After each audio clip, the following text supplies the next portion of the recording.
Hello there, and welcome to Gaming Takes Ages. I am Teal. And I am Emil. Yes, you are. And today we are going to be talking about Crash Bash Ah, with Cadicarus. Oh my ah, gosh! ah. No, the ancients would not allow it. What? No, Huh? no, no, They never, Caddy? they never usually do this so early. We haven't even offered anything. They're just outright. Does that mean no caddy and no crash bash? I, I, I don't, I don't What, know. what can we do about it? If they I, won't allow it, they won't. I mean, Oh maybe, no! maybe we can try and convince them. We can change their minds. One day, we will make this happen. Ah, We all will right. cover We got to Crash come up with a Bash. We will plan. cover this. Cataclysm This will was join us gonna. one day. Why? This was going to be the first game that I've played on the podcast. Yeah, apart from Diablo 2 last week. But yeah. Well, I mean, no, Ryan hadn't really played it. Yeah. I properly played Crash. Why are Yeah. they being so mysterious? Oh, I don't know. Oh man, these ancients! I think they're hiding something. I think they're hiding something. I They've don't. never interjected this early. But No. we didn't even offer them anything. No. Oh man, Well, what are tis. we? What are we gonna do, man? This is an incredible crisis. Oh my god, you'll never guess what Oh, released. Oh wow. Oh, that is what? what a wonderful Oh my coinkydink. goodness! Wow. Maybe Goodness me! what about that game? That game exists. Yes. I Wow. forgot about the game Incredible Crisis. Yeah. We talk about that instead because that also came out 25 years ago. Yeah, we should do that. First, I want to ask you, have you been playing anything? I have been playing Oh, something. lovely. What have you been playing? Well, you know what? I took some time. I haven't done this in a long time. I just sat in bed and I got my Switch and I was like, I'm just gonna sit in bed and play some games, and it was delightful. And I played Dr. Robotnik's Mean Bean Machine from Yeah. start to finish, Lovely. which was nice because I don't think I've ever done it in one sitting before. Mm. Yeah, turns out I still love that game. Um, I love the faces on all the robots when you destroy them, and they're like so shocked that this could have happened. Yeah. It's a true power fantasy to finally overpower the AIs. What about you? What have you been Oh, playing? it's interesting you bring that up because I too have been I just recently, before I wind off to sleep, I have my Switch too and I'm playing it in bed. It's quite nice because I like the Switch, don't get me wrong, but I felt like playing it undocked was not the best. It didn't look as nice for me. Whereas the Hmm. Switch 2 is real nice big screen, looks very good, very clear. Um, and I had seen that you were playing Genesis games because I'm a little sneaky snooper who likes to see what my friends have been playing. So I was just like, Interesting. I You've didn't know been what you were playing, snooping on but me. I knew what you had been in the Genesis realm. But I've been playing a game called Harvestella, which Oh, is a Square Enix action combat RPG from 3 years ago, I think. And I played a bit of it on the channel, and I was enjoying it, and I just stopped because of a mixture of life and a mixture of other games. life and And other I was just like, games. I was like, I feel like playing this again. Why not? I'll re-download it and give it a go. I've basically gotten back up to where I was, which admittedly is like 10, 15 hours. Like it's not nothing. So yeah, I've gone back to where I was and I'm thoroughly enjoying it. So it's good. It's also it's got like farm sim stuff within it. Hmm. And I You're don't not really a farm usually sim guy. no, but I am enjoying it. It's very minimal, admittedly, but I Hmm. am enjoying it. I'm enjoying that part of the journey, so to speak.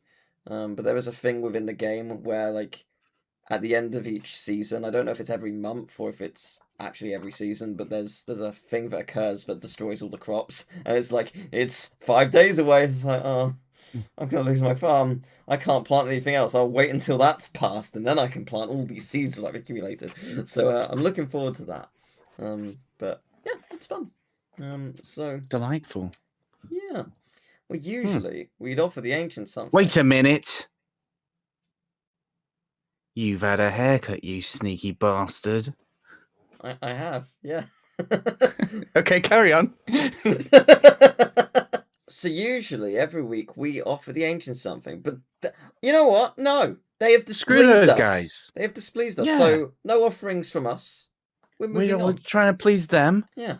So almost exactly. They're not pleasing us. Yeah, almost exactly 25 years ago, on the 6th of November, Incredible Crisis released on the PS1 in North America. Released a couple weeks later in Europe, and way earlier in Japan. June 24th, 1999 to be exact. Whoa, okay. Yeah, not that surprising because it is a Japanese game. Yeah, something about hearing 19-something was just very shocking. It'd be more shocking if it was like 1991, like before the Yeah, but PlayStation. Whoa! We're still talking about games from the 2000s, so it's Yeah. not that different. So this game is weird, and that is a gross understatement. So it is a single-player party game where every minigame leads into the next part of the narrative, and it's absolutely insane. You play as 4 members of the family: a mother, a father, a daughter, and a son, and you'll play like 5 to 7 minigames with each character. There were 24 in all. I think actually the Japanese version had 26, so I don't know which 2 minigames were scrapped. But yeah, there's 5 to 7 of each character, and a majority of them require very, very painful button mashing. Which so this we've covered a lot of obscure games on this podcast, but this is an obscure game that you have played, and I have watched you play through the whole thing because it was part of Party Hard. Yeah, and as I mentioned that it was painful button mashing, the mistake was probably playing it all in one go. Yes. Because I can't remember why we did it in one go. I think we were desperate for some footage because one of us were busy for a while, so we're like, okay, let's get a lot done.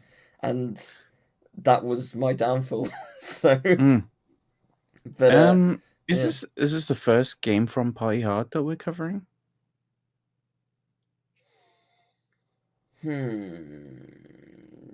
Yes. I don't know. I think it must be. I mean, let me look at the schedule. Is there anything that we covered that was in there? I mean, yeah, I think so. Well, that's exciting. Yeah. So to give you a basic idea of the structure of the game, more specifically the narrative, let me read the Wikipedia entry of the plot. By the plot, I mean the first couple of minigames.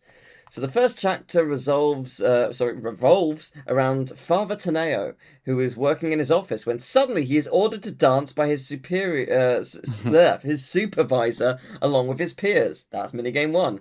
After doing so in quite a frenzy, his co-workers then run off, seemingly in fear of something. Taneo turns around to investigate when he sees a giant boulder-like statue part, which was being placed onto a statue nearby but accidentally came off. It comes crashing through the wall and he is forced to run down corridors from it, which is the next minigame, until he reaches the safety of an elevator, which he uses to descend.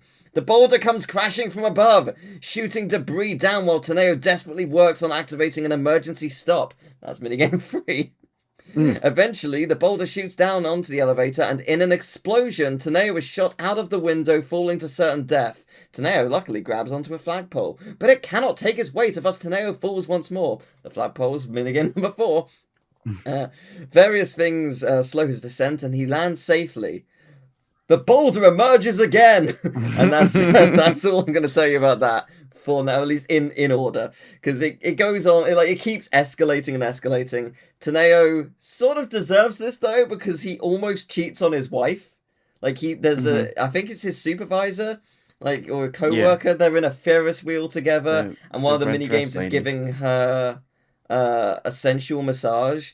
However, she jumps out the Ferris wheel into a helicopter and leaves a bomb in the Ferris wheel and explodes, and he gets launched out.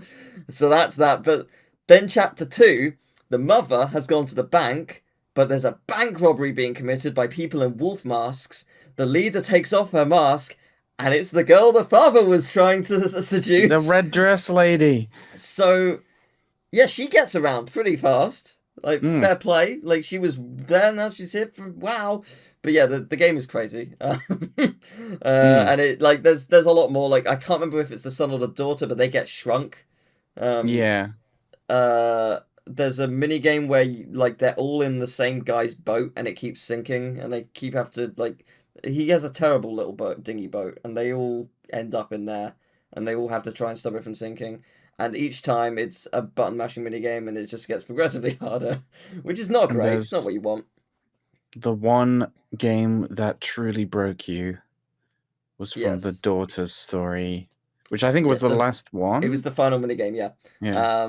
It's you're being chased by a huge crane, and it's going very fast. So to escape it, you need to also button mash very fast. But it's sort of like the Crash Bandicoot Boulder levels where you're moving towards the screen, whilst riding a bike. And you have to avoid things that you can't see. And it's not unlike Crash. You're moving like 4 times faster. So it's just like, it's real hard and real painful, and I didn't care for it. So it's a bit of an understatement. I was in agony. I was in agony. But you were not a happy boy. No, but the game did get an 80 on Metacritic, so it did alright. And honestly, as painful as it was, it is a solid game. I can see why it is highly regarded, especially because it's just so weird. I mean, it is actually very creative with what it sets out to achieve and actually does achieve it. Hot Games gave it a 90. Brief, nonsensical, infuriating, and exhilarating. This is the perfect antidote to bland wrestling games and subpar RPGs. Sexy fantastic. I'm using that.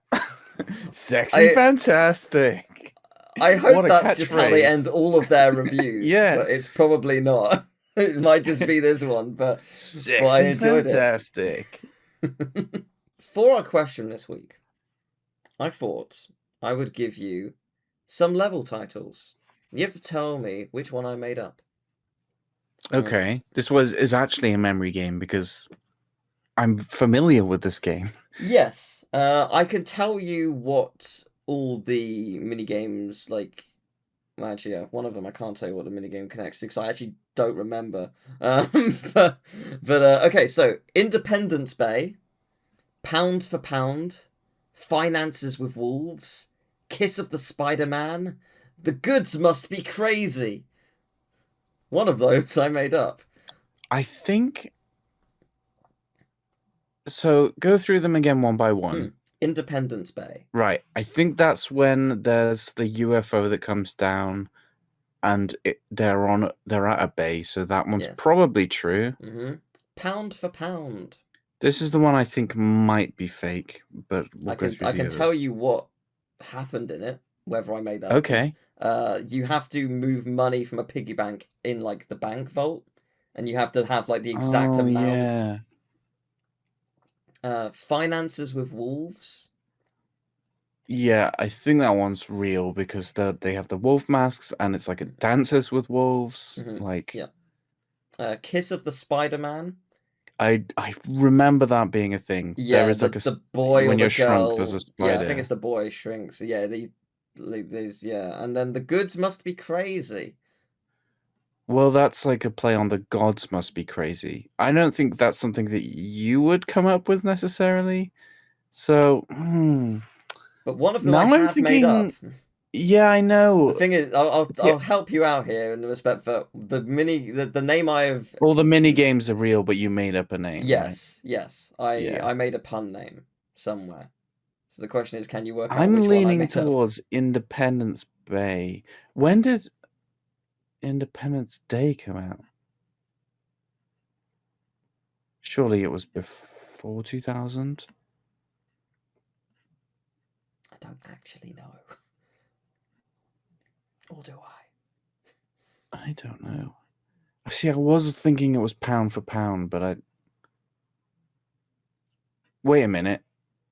No, it wouldn't be called Pound for Pound because that's the English currency. It's Pound for Pound. It's actually not. That is the name of what? the game. What? Why? I don't know. I came up with finances with wolves. You came up with. I was like, what word can I use to replace dancers? Like, there must be a word that's vaguely Oh, bank no. related. Yeah, well, you And got me. That was good. I was just like, finances, amazing. That'll do. So yeah, that's the Pound for one. pound. Yeah. I Also, wonder if it's the. Is that a like? Did we play a English version? I mean, maybe they did change the names between like the version. I don't know. I don't know. It's also possible that I might be wrong. These names might be English in the Japanese version. Japanese games sometimes do have like just English sentences as things. Yeah, I but don't know. I understand that, but also like I don't think the idea of the pound is Yeah. that relevant. Like even if you're using English words, you would still do like yen for yen. Yeah. Yeah, maybe. I don't know. Also, gotta give a shout out to the final like dinghy boat mini game, which is called Titanic Away. ... One more time. ... Honest. Thanks. Yeah, it was That one bad. did come up a lot, and it was never fun. No. Yeah, it was always many minutes of just button mashing. And it wasn't soft mashing. It was you had to work hard for it. There's one thing about this game that I find really interesting, which is obviously we covered a lot of party games in Party Hard because that was the point of Party Hard. And it's always, whenever I've played a party game in the past, I always thought about like, imagine if there was a game where you sort of do a story, but all the steps in the story are part like different mini games.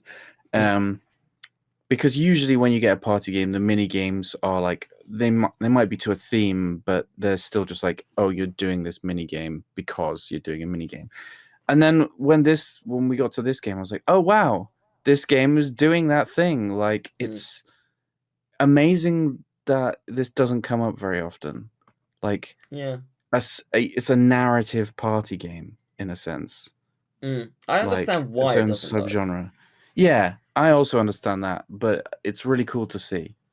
Yeah, for sure. It's an ambitious game, and it kind of nails it. So, massive respect to it. Finally, we end our show with some interaction from you. We have an email, gamingtechsages@gmail.com. We'd love for you to email in with gaming stories and questions and woo. So, this week, if you could play any game again for the first time, what would it be and why? This is a super easy question for me. Easy answer. Well, there's kind of two answers. The first one is Fez. Fez is like the first game of that type that I played. Like, I mean, kind of was my bridge into indie games, which is like what I mostly play now. It was like Super Meat Boy and Fez was sort of the first two that I got really into. But Fez, before Fez, puzzle games to me, I don't really know if I'd played puzzle games. Like obviously I played Tetris and stuff, but it's a different kind of puzzle. And puzzles were usually like you would find a puzzle like in a 3D platformer, like the Jak and Daxter games have like puzzles, and Ratchet and Clank has the door stuff, usually puzzles of some kind. But like Fez was the first one I played that was all puzzle focused. Like you do platforming in it, but the platforming itself is kind of a puzzle, and it also ties into the puzzles, and the puzzles get so like hard to do. This was the first game as well that I had a notebook for, that I had to write stuff down, and I love that. I know some people are not into that, but I love when a game is like forces me to actually, put the pencil to paper to solve things. And Fez has a lot of that. And because it was like the first one, when it got towards the end of the game, I did look up a few things that I was stuck on. And I really, really regret that. And ever since then, I've tried to not do that when possible. I'd love to go back and do it properly and see how I do. There is one puzzle in that game that you actually kind of have to look up.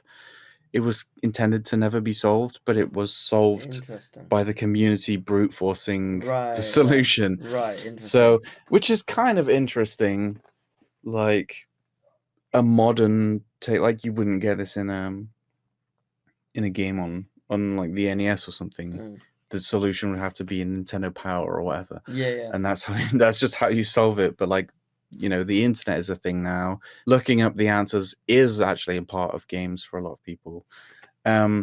So yeah, Fez is one, and then luckily another game came along that did a very similar thing. A game that you gifted me, in fact, which was Tunic. Yeah, I thought you were going to say Tunic. Yes, and I learned from my Fez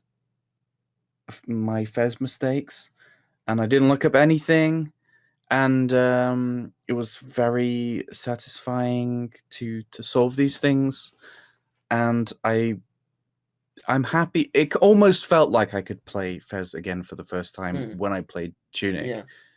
which is really cool. So I guess like really the answer is nothing, but I want more games that are like that. But you know, it would be really cool to do that again. The closest that I get with these things is to watch someone else play it for the first time. I really love watching people play Fez or Tunic for the first time. If I find them on Twitch, I'm like, oh yes, I'm gonna watch this. And you know, I've come across like new streamers this way that I really like watching all sorts now of their stuff. So yeah, Fez and Tunic. I guess one other thing is like I play a lot of Minecraft, and I also like watch a lot of Minecraft stuff. And Minecraft is like, it's really interesting to see someone that's doesn't really know anything about Minecraft play it for the first time and how they figure all these things out. Because I know them because I've watched like loads of other people play the game. Nothing in Minecraft is a mystery to me, really. But I feel like it would be such an interesting game if it was. And the only way for that to happen would be for me to just erase my memory and play it again. But I suppose you could. You don't really know that much. Yeah. In general, or Yeah, you know nothing. yeah. Well, I'm gonna be annoying. Allow me to suck the fun out of the question. The question is technically a double-edged sword because you want to capture the wonder of the original playthrough, and that might not happen. Like, it might transpire that you played it at exactly the right time the first time, and you won't enjoy it as much this time.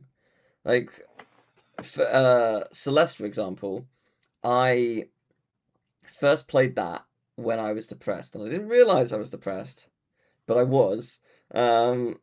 And I stopped playing at the end of level 2. No, actually, it wasn't even. I didn't even finish level 2. It was just, I think, just in the middle of level 2.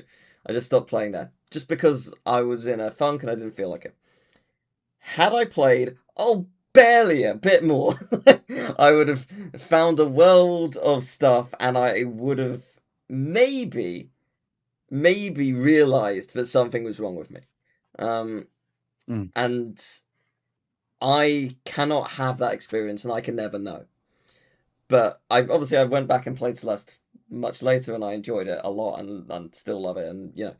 But I bring this up because my answer is Persona 4.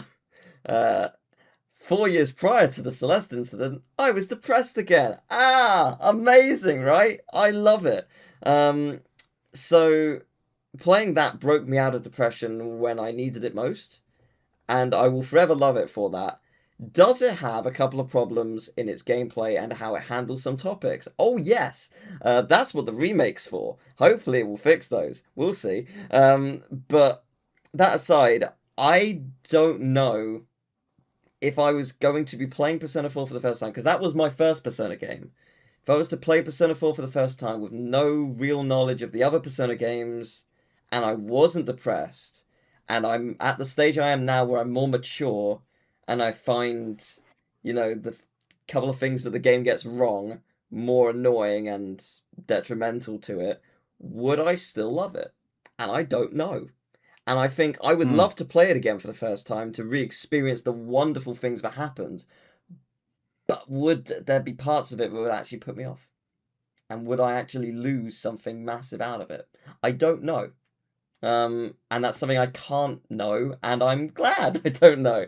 So it's a fascinating Yeah. question. You've got your side of things, which is really great, and you get to re-experience these wonderful puzzles and moments and memories.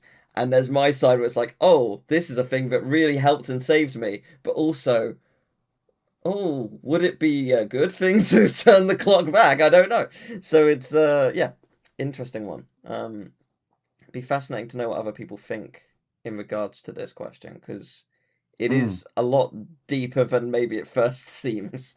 But yeah. Anyway, that was that.